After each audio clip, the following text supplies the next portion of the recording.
Dear friends, this is episode number 53 of the Limitation Act. We were dealing with some of the decisions of the Supreme Court in relation to section 21. We will continue that. Now, next decision is 1993 4 SCC 41. Parallel citation AER 1993 Supreme Court 2324. Karuppaswamy and others. Karuppaswamy and others versus C. Ramamurthy. There 21(1) proviso was considered.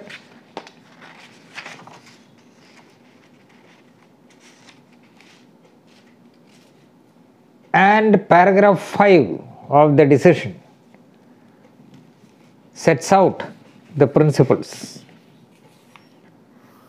which I will read. A comparative reading of the proviso to subsection 1 shows that its addition has made all the difference.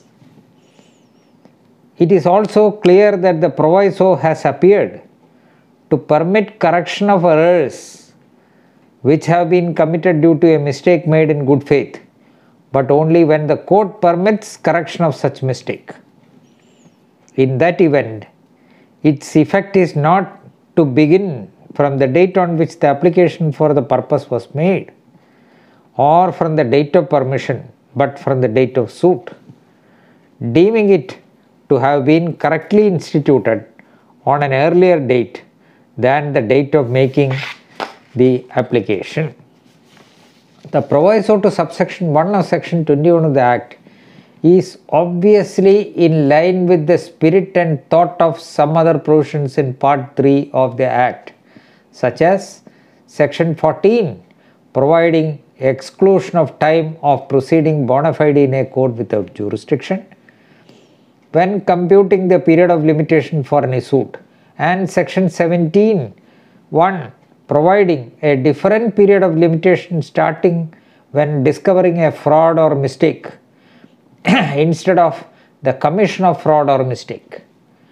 While invoking the beneficent provision to subsection 1 of section 21 of the Act, an averment that a mistake was made in good faith by impleading a dead defendant in the suit should be made, and the court must on proof be satisfied that the motion to include the right defendant by substitution or addition was just and proper, the mistake having occurred in good faith. The court's satisfaction alone breathes life in the suit. So there must be proper averments as to what mistake you committed, how you were led to think that this man was alive and therefore he was impleaded. Really his legal representatives should have been made parties, but by mistake it was done otherwise. And what are the reasons? Court must be satisfied that a mistake, bona fide mistake was committed. Then the court will say that though the right person was impleaded on a later date, much after the period of limitation, then the suit as against them should be taken to have been filed on an anterior date, even on the date of institution of the suit originally, in which case the suit can be saved. Otherwise, only on the ground of limitation, the suit against the right person will be lost. And therefore, the prime object of all these procedural laws, of which mention was made earlier, is to have a complete and real adjudication of the disputes and an efficient and efficacious remedy provided, a complete and effectual resolution of the controversy involved in the suit. All these things are the objects, and that would be defeated only by a slip, by a mistake, a wrong impression, bona fide made. That should not happen. Real justice should be done to the parties, and a party should not be allowed to cling on to technicalities alone to defeat justice. That is the purpose of all these things. That is why the Supreme Court referred to section 14, section 17, etc. and said that it is in spirit of the other provisions of the Limitation Act also that this amendment has been made, and enough provision has been made in section 21(1) of the Limitation Act in the 1963 Act. Next decision is, and in this case Munshi Ram's case was followed. Munshi Ram's case was as such followed with respect. Munshi Ram's case was decided by two judges, Justice P.N. Bhagwati and Justice E.S. Venkatramaiah. See how stalwarts of the Supreme Court. Justice P.N. Bhagwati later became Chief Justice. Justice Venkatramaiah also later became Chief Justice of India. See how eminent these persons are, and it is a pleasure to read Justice Bhagwati's judgment. How clear it is. Not running to 100 pages, 150 pages, but 4 or 5 pages or less than 10 pages. Paragraphs are longer, but the matter is very, very clear. Clear. When you read it, it will be so clear.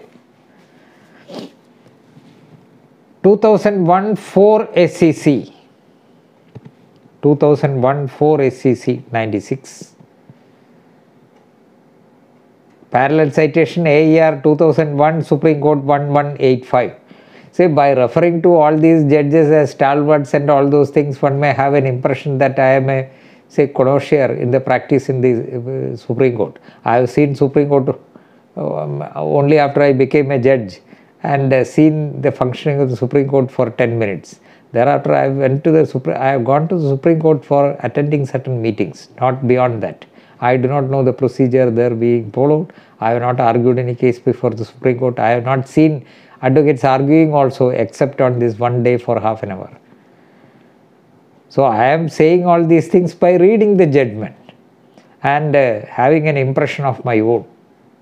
And after hearing, see, other friends in the Supreme Court and advocates, this opinion is formed like that, not by actual experience. Don't think that.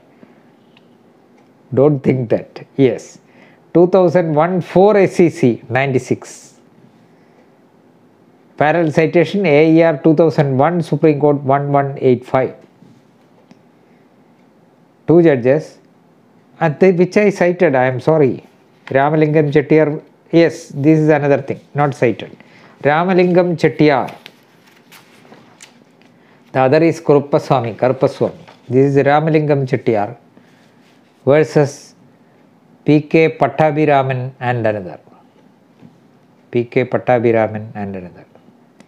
Impleadment of a new defendant, unless the court expressly directs otherwise by a separate and further order under the proviso, suit would be deemed to have been instituted against such defendant on the date of his impleadment and not on an earlier date.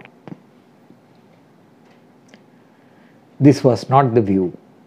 I remember a case decided by the Kerala High Court, I think it is by Justice P.K. Balasubramaniam, and this question whether the proviso should be applied or not can be considered at a later point of time. That was the view of the Kerala High Court, at least in one decision. Any other decision I have not seen to the contrary. But in view of this Supreme Court judgment, all other observations will vanish. So that please take care that not only that you file an application and invite the court's attention to apply the proviso to section 21, also you must bring to the notice of the court that it is necessary to have a separate an order at that time itself. Otherwise, you will be in trouble. In this case, the end result was that the trial court did not record that, and the Supreme Court ultimately dismissed it on the ground of limitation. So that advocates appearing in the trial court who had occasion to argue that the proviso to section 21(1) applies has to mention in court that in view of the Supreme Court it is necessary to pass an order. Or the judicial officer may not be knowing of all the Supreme Court judgments. Nobody remembers. Nobody remembers all these things. See, nobody, even a Supreme Court judge, may not be able to recollect all these things. That is why the lawyers are there. So it is also up to the interest of the party that not only he succeeds when you appear, and it is up to your interest to see that he does not lose in the higher courts on a different set of principles which were there available when you dealt with that case. So it is your duty to correct the court also. Politely say that it is necessary that the court may pass an order, so that the judicial officer also will respect that young lawyer. He is leading me in the correct way. It is necessary. It is not some magic something. It is by attaining a stature in the profession. It is not a place to dupe. It is a place to argue and win on the merit of the case and not to mislead the court. Not by misleading. No. Lead the court correctly. And what is the legal position? You must be able to tell. Then the court will rely on you. You will have great weight. Your words will have great weight in the court. That is why over the years you attain a stature. Age is not at all a criterion for success in the profession. I am saying from experience, it is not your age that matters. Even if you are so young, having a practice of 2 years, 3 years, you can attain that stature in the court by exhibiting or manifesting your following the correct principles and following the correct teachings of the erstwhile seniors, yesteryear seniors, how to behave in court. So that is also apart from learning. The most successful part of your practice is how you behave in court, how you study your papers, how you present it, how you do not mislead the judge. And whenever even an inconvenient question is put, what is the correct legal position, even if it is against you, you must be able to say that this is the correct legal position. Then your graph will rise. Reputation graph. That is why how to build up a practice. Not by doing some techniques. Sometimes you may be able to dupe a particular officer and get an order, that the appellate court will correct it. So what is the gain you are having temporary? On the other hand, think of long-term gains. And even if the party who has a bad case loses, the advocate who appears for him does not lose the case. He never loses the case. He argues the case, he wins. His case does not end in his favor, but that is not a failure of the lawyer. That must be the stature. And that is why some of the top lawyers of the Supreme Court are given that much respect, because of their stature, which was exhibited over the years. Their words are deeds. That is it. So dear young lawyers, you must follow that path. If you want to stick on to practice and you want to have a good reputation as a good lawyer, you must follow all those things. These are all, this is a technique, all right, technique, but good technique, not bad technique. Yes, so we have seen Ramalingam Chettiar. I am sorry that I sidetracked. Ramalingam Chettiar, impleadment of new defendant, expressly directs. See, I will read a few sentences in paragraphs 5 and 6. It is also true that the suit was laid in the civil court within 6 months from the time at which the cause of action arose. But in the said suit, State of Tamil Nadu was not impleaded as a defendant, and in the absence of the State of Tamil Nadu, the suit instituted by the plaintiff was incompetent. It was only when IA number so-and-so was filed by the defendant for impleadment the State of Tamil Nadu was allowed by the trial court, the suit laid by the plaintiff became competent. It is also not disputed, etc., etc. Then in paragraph 6 towards the last, Thus, under the proviso, if the court is satisfied, it can direct that the suit as regards the newly added or substituted plaintiff or defendant shall be deemed to have been instituted on an earlier date. In such a case, the court, after substituting or adding a party in the suit, is required to pass a separate stroke further order that the suit as regards the newly added defendant or plaintiff shall be deemed to have been instituted with effect from the date of suit from the date the suit was laid. Merely adding or substituting a plaintiff or defendant by the court is not enough. In the absence of any order that the impleadment of newly added or substituted parties shall take effect from the date of institution of the suit, that is anterior date. The period of limitation so far as the newly added or substituted shall run from the date of their impleadment in the suit. On that date the suit is barred. We have looked into the records. See the danger which happened in this case up to Supreme Court. See, we have looked into the records but do not find any order having been passed under the proviso to section 21 of the Limitation Act that the impleadment of the state of Tamil Nadu would take effect from the date of institution of the suit. In the absence of such an order by the trial court, the suit filed by the respondent was barred by limitation as contemplated under section 59 of the Act. 59 of the Act, that particular Act which was dealt with. See the danger, the damage that was caused.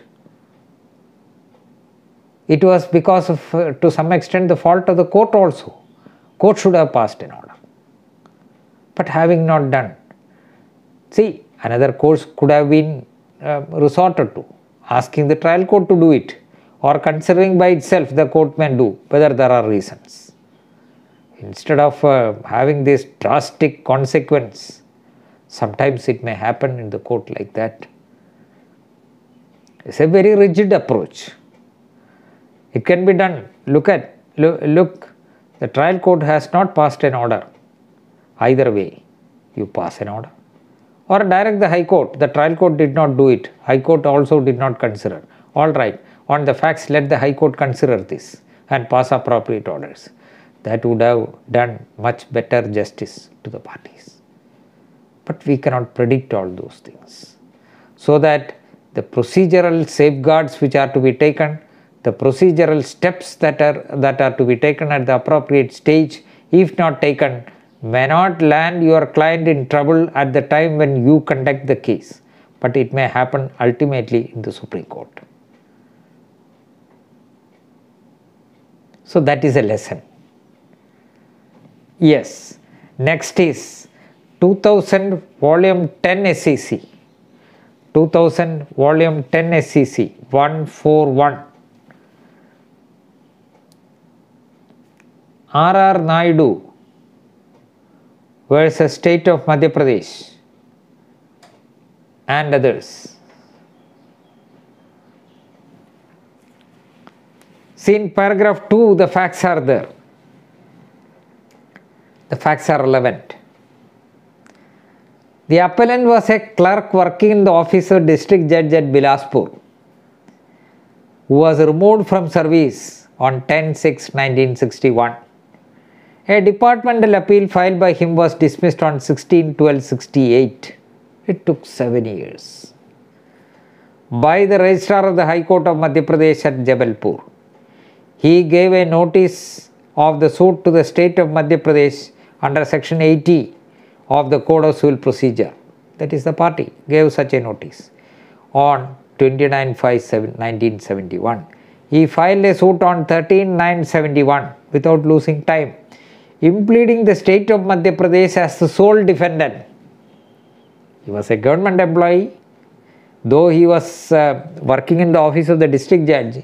Ultimately, see, in the last analysis, he is a government employee. So he thought that it is sufficient to implead the state as a party. The proceedings went up to High Court. and the matter was remanded by the High Court, directing that the district judge and the registrar of the Madhya Pradesh High Court be made parties.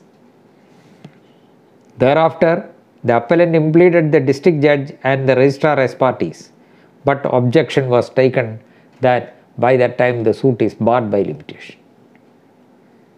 See, even it took 7 years to get the departmental appeal disposed of by the High Court. Then it went to Supreme Court. Supreme Court, it was pointed out that this impleadment of the Supreme Court said that you implead the registrar and the High Court also parties, and that was obeyed, but by that time it was hopelessly barred by limitation. Then the question is whether the proviso to section 21 applies, and that was discussed in paragraph 4, short paragraph.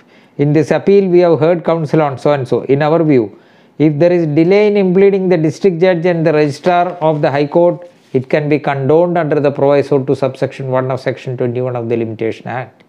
The plaintiff had bona fide not impleaded the district judge and the registrar, but by mistake had impleaded the state of Madhya Pradesh when he filed the suit in 1971. We condone the delay as being bona fide.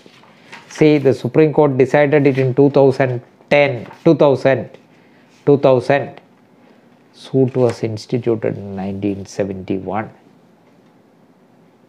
So if at that time it is said that it is barred, impleadment of the registrar as well as the High Court took effect after the period of limitation and there is no ground to condone, finished.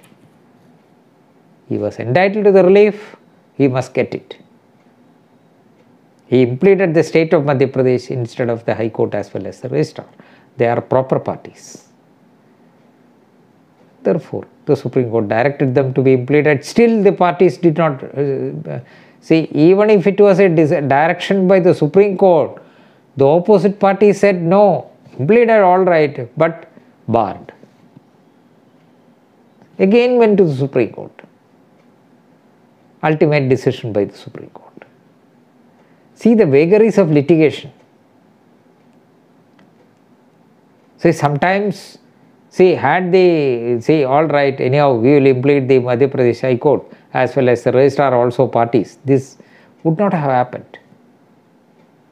This much delay would not have happened. So a slip at that time, a mistake, bona fide. But that took how many years of the litigant? Who was responsible? Was the party or the lawyer? I will say the lawyer, because the parties do not know all those things. So it is the lawyer's mistake that the party is suffering. Yes, next. AIR 1967 Supreme Court 278. 67 Supreme Court 278. Ram Prasad Daga Duram DAGADURAM versus Vijay Kumar Motilal Hirakkanwala.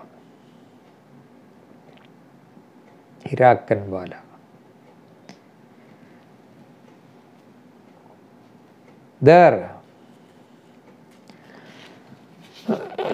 new parties were there, proviso was the question, and in paragraph 19, the Supreme Court said,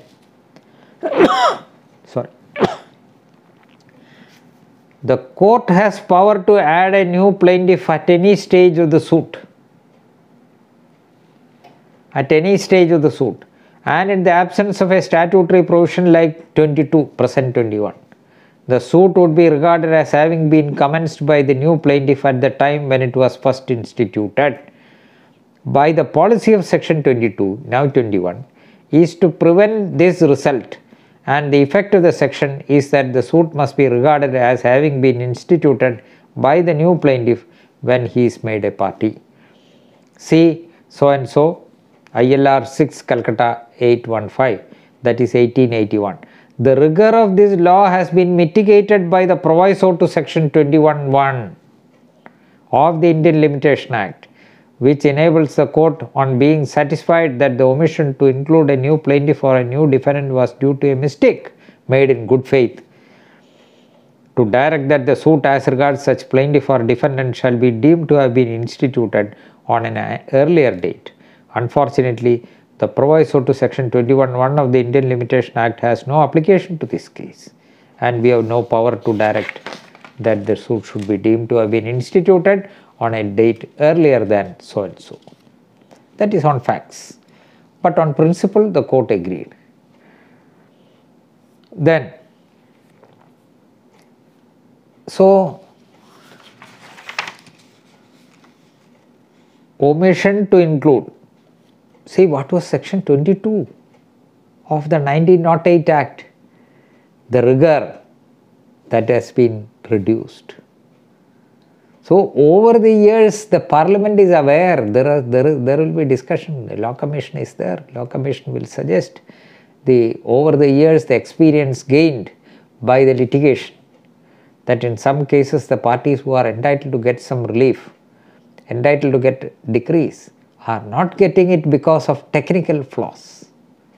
Technicality should not defeat justice. That is why over the years all these changes take place.